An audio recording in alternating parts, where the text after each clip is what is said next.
পীরের বাড়ি ভক্তের কাবা যে কইরাছে জিয়ারো। আরে বাজান সে হইয়াছে মানুষ প্রধান,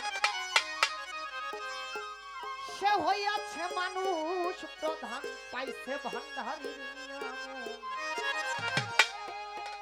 যার যার পীরের বাড়ি ভক্তের খাওয়া, খালেক সার বাড়ি ভক্তের কাবা যে কইরাছে যে কইরাছে জিয়ারো। সে হইয়াছে মানুষ প্রধান, সে হইয়াছে মানুষ প্রধান, পাইছে ভান্ডার খালেক সার বাড়ি ভক্তের কাবা যে কইরাছে জিয়ারো, যে কইরাছে জিয়ারো। সে হইয়াছে মানুষ প্রধান, সে হইয়াছে মানুষ প্রধান, পাইছে মাওলার নিয়ামত। পীরের বাড়ি ভক্তের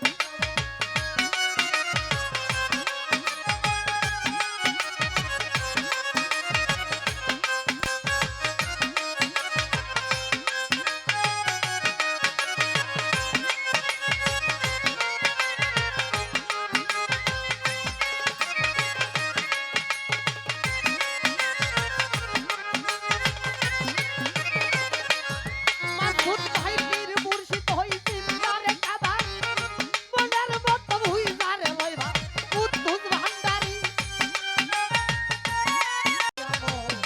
খালেক সার বাড়ি ভক্তের কাবা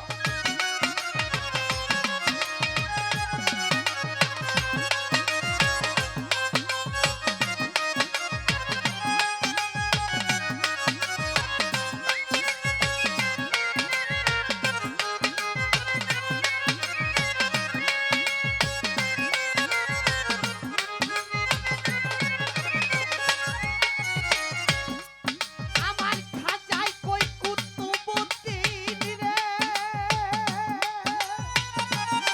আরে তুই দেখতে যদি চাস মাওলা রে, খাজা কই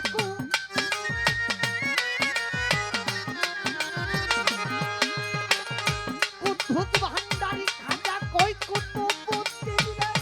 দেখতে যদি চাস মাওলা রে, এইটা স্বয়ং লো আমারে,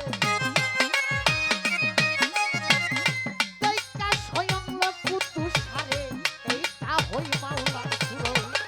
পীরের বাড়ি ভক্তের কাবা যে কইরাছে জিয়ারো, যে কইরাছে জিয়ারো।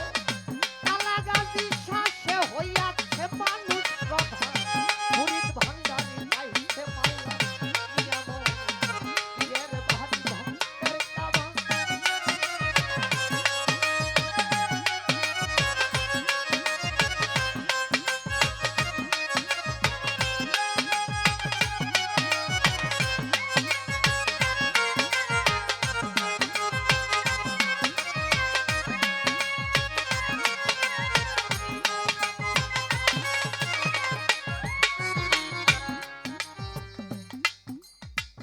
একদিন আমার দয়াল নবী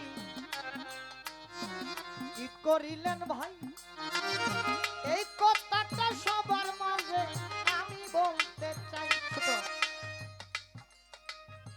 দয়াল নবীর কাছে আসলেন জিবরাইল আলাইহিস সালাম। কিন্তু ছোট আমার দয়াল নবীর বাড়িতে গেলেন হযরত জিবরাইল। জিবরাইল যখন বাড়িতে গেলেন মেরাজের দাওয়াত দেওয়ার জন্য, জিবরাইলকে বলল, জিবরাইল আমি মেরাজে যাব, তুমি আমার জন্য একটু উজুর পানি নিয়ে আসো। জিবরাইল কি করলো, আমার দয়াল নবীর উজুর পানি আনার জন্য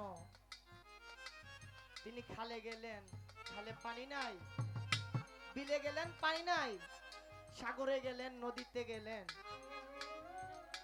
ওই জায়গাতেও পানি নাই। জিবরাইল আলাইহিস সালাম তিনি কি করলেন, তার নূরের পাকা ভর করে তিনি সপ্তম সাগরের তলে গেলেন পানি আনার জন্য। গিয়া দেখো ওই জায়গার মধ্যে পানি নাই। জিবরাইল আলাইহিস সালাম পানি আনার জন্য সপ্তম সাগরে গিয়া দেখে পানি নাই, তিনি কি করলেন, তার নূরের পাকা ভর করে তিনি চলে গেলেন সপ্তম আসমানে। আল্লাহ পাক জিবরাইল আলাইহিস সালামকে এমন একটা ক্ষমতা দান করছে বাবা, যে ক্ষমতাটা জিবরাইল আলাইহিস সালাম যদি তার নূরের পাকা একবার নাড়া মারতেন, এই দুনিয়াটা ৭০,০০০ বার ঘুরতো শুধু। এটা আল্লাহর একটা কুদরত, এটা কি আল্লাহর একটা কুদরত। জিবরাইল আলাইহিস সালাম সপ্তম আসমানে গিয়া দেখে একজন ব্যক্তি মশারি টাঙানো শুয়ে আছে। ওই ব্যক্তির বাম হাতটা বাহিরে, তার কানিষ্ঠ আঙ্গুল থেকে পানি পড়তেছে। কি পড়তেছে? জিবরাইল মনে মনে চিন্তা করলো, আমি অনেক জায়গায় গেলাম, পানি পাইলাম না। ওই জায়গার মধ্যে ওই ব্যক্তি শুয়ে আছে, তার কানিষ্ঠ আঙ্গুল থেকে পানি পড়তেছে, ওই ব্যক্তিটার আমার দেখতে হবে।